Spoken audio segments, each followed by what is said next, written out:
listening to Be Inspired, the one-stop shop for inspiration.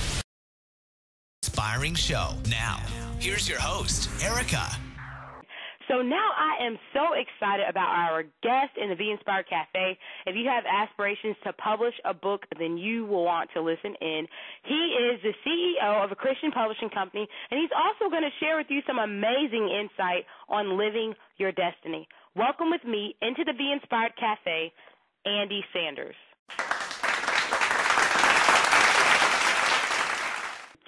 So, Andy, can you tell us a bit about what you do?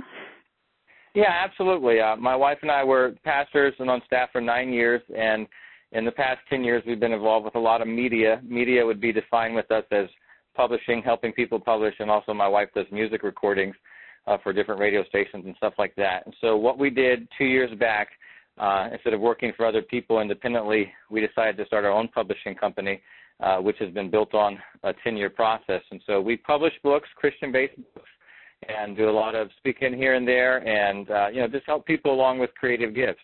We publish books that are Christian-based, and oftentimes they're first, second, third-time authors. So that's what we focus our time on. That is awesome. Okay, so I'll be connecting with you on that in a moment. So, okay. Looking at your background, how do you believe that destiny in each person's life? How do you feel that their destiny is fostered? Well, there's many ways, and I want to highlight one specific way. And oftentimes destiny is birthed through God, creating that vision and that destiny in our DNA, our blueprints into our life as He formed us. But then what happens is some of the things that take place in our life are actually tools that can be used to create destiny for us. In other words, I'm not a firm believer that oftentimes destiny just always falls in our lap. Sometimes things happen and situations happen and boom, it's fallen in our lap and life has changed forever. But, I often see how the scriptures teach us how we build on one step at a time, building from one step to the next. Sometimes a horrible situation, for example, can automatically turn something positive around in our life. The old saying is, what the devil meant to destroy, used to destroy you, can be used as a weapon to help heal other people.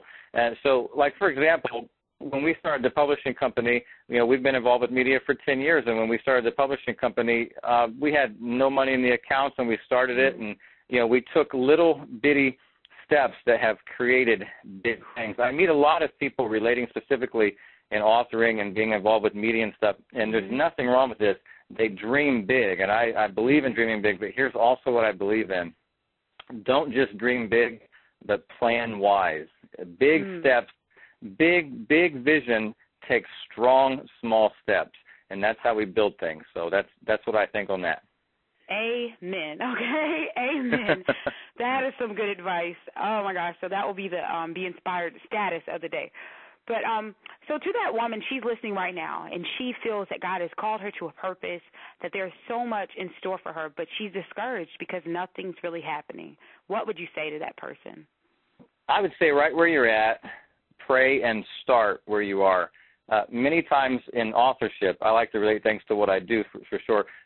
I deal with people that have writing skills and speaking skills and those type of things, and maybe they may not have an international ministry yet, or some do, but I often find all of us in one way or another, we want to get the book out there, we want to get our dreams out there. Maybe someone has a plan in their life, a vision in their life, and they don't know where to get started.